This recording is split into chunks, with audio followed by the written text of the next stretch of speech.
அவர் யாரோ 3 பேர் அடிச்சுட்டு தாதா ஆனார்ல, அவர் அடிச்ச 3 பேருமே தாதாங்கிறது நான் பார்க்குறேன். அவர் திருமதி சசிகலாவோ திரு டிடிவி தினரோ அவர்களுக்கு கீழே இவர் பணிபுரிந்தவர். சரிங்களா? திரு ஓபிஎஸ் உடைய அமைச்சரவையில் இருந்தவர். 3 முறையும் திரு ஓபிஎஸ் அமைச்சரவையில் திரு பழனிசாமி இருந்தவர். புரியுங்களா? அப்ப அவங்களுக்கு எல்லாருக்குமே தெரியும் அவங்களுடைய மரியாதை. ஓபிஎஸ் கடந்து போகும்போது அன்னை வாங்கன்னு வணக்கம் வைக்கணும்ல, ஒரு முதலமைச்சர்ல. அப்ப அந்த இடத்துல இருந்தவர் தான். அப்போ ரொம்ப நிதானமா தான் அந்த முடிவு எடுத்திருக்காரு. நாளைக்கு ஒரு ஒருங்கிணைந்த அதிமுக வேண்டுங்கிறது நான் நினைக்கிறேன். அதுல எனக்கு அதிமுக 2 கோடி தொண்டர்கள் நினைக்கிறாங்க. அவங்க ஆட்சிக்கு அப்படிங்களா? அவர்கள் ஒன்றிணைங்கிறது எனக்கு ஆதாயமோ லாபமோ கிடையாது. அவர்கள் ஒன்றிணைந்தால் தான் அவர்கள் நினைக்கக்கூடிய திமுக ஆட்சியை வீழ்த்தி விட்டு அவர்கள் நினைக்கக்கூடிய அதிமுக ஆட்சியை கொண்டு வரக்கான சந்தர்ப்பம் கிடைக்கும். இது ஒன்றிணைஞ்சது தான். 2 ஓட்டா செதறினாலும் செதறினது தான். அதுல ஒன்று அவருக்கு என்ன பெரிய ஓட்டு இருக்கு, 1% இருக்குமா, இவருக்கு என்ன 1% இப்படின்னு நீங்க வச்சுட்டு 3% போயிருதுல உங்களுக்கு பேச்சுக்கு ஆளுக்கு 1% 3% போயிரும்ல. 2011 16 எத்தனை பர்சன்ட் வச்சுங்க? 8 9 2024 அவங்க 47% வாங்குறாங்க. சரிங்களா? இவர் சொன்ன திரு அமித்ஷா சொன்ன கணக்கு 2 பேரும் சேர்த்துச்சுன்னா 39% வருது.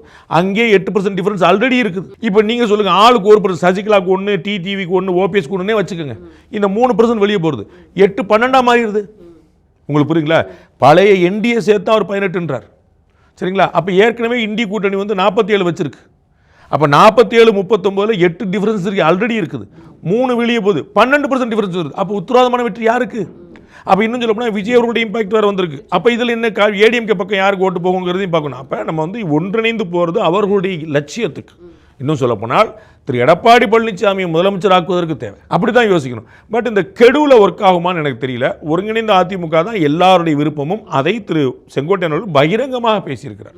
அவர் யாரோ 3 பேர் அடிச்சுட்டு தாதா ஆனார்ல, அவர் அடிச்ச 3 பேருமே தாதாங்கிறது நான் பார்க்குறேன். அவர் திருமதி சசிகலாவோ திரு டிடிவி தினரோ அவர்களுக்கு கீழே இவர் பணிபுரிந்தவர். சரிங்களா? திரு ஓபிஎஸ் உடைய அமைச்சரவையில் இருந்தவர். 3 முறையும் திரு ஓபிஎஸ் அமைச்சரவையில் திரு பழனிசாமி இருந்தவர். புரியுங்களா? அப்ப அவங்களுக்கு எல்லாருக்குமே தெரியும் அவங்களுடைய மரியாதை. ஓபிஎஸ் கடந்து போகும்போது அன்னை வாங்கன்னு வணக்கம் வைக்கணும்ல, ஒரு முதலமைச்சர்ல. அப்ப அந்த இடத்துல இருந்தவர் தான். அப்போ ரொம்ப நிதானமா தான் அந்த முடிவு எடுத்திருக்காரு. நாளைக்கு ஒரு ஒருங்கிணைந்த அதிமுக வேண்டுங்கிறது நான் நினைக்கிறேன். அவர் யாரோ 3 பேர் அடிச்சுட்டு தாதா ஆனார்ல, அவர் அடிச்ச 3 பேருமே தாதாங்கிறது நான் பார்க்குறேன். அவர் திருமதி சசிகலாவோ திரு டிடிவி தினரோ அவர்களுக்கு கீழே இவர் பணிபுரிந்தவர். சரிங்களா? திரு ஓபிஎஸ் உடைய அமைச்சரவையில் இருந்தவர். 3 முறையும் திரு ஓபிஎஸ் அமைச்சரவையில் திரு பழனிசாமி இருந்தவர். புரியுங்களா? அப்ப அவங்களுக்கு எல்லாருக்குமே தெரியும் அவங்களுடைய மரியாதை. ஓபிஎஸ் கடந்து போகும்போது அன்னை வாங்கன்னு வணக்கம் வைக்கணும்ல, ஒரு முதலமைச்சர்ல. அப்ப அந்த இடத்துல இருந்தவர் தான். அப்போ ரொம்ப நிதானமா தான் அந்த முடிவு எடுத்திருக்காரு. நாளைக்கு ஒரு ஒருங்கிணைந்த அதிமுக வேண்டுங்கிறது நான் நினைக்கிறேன். அதுல எனக்கு அதிமுக 2 கோடி தொண்டர்கள் நினைக்கிறாங்க. அவங்க ஆட்சிக்கு வர்றதுக்கு அப்படிங்களா? அவர்கள் ஒன்றிணைங்கிறது எனக்கு ஆதாயமோ லாபமோ கிடையாது. அவர்கள் ஒன்றிணைந்தால் தான்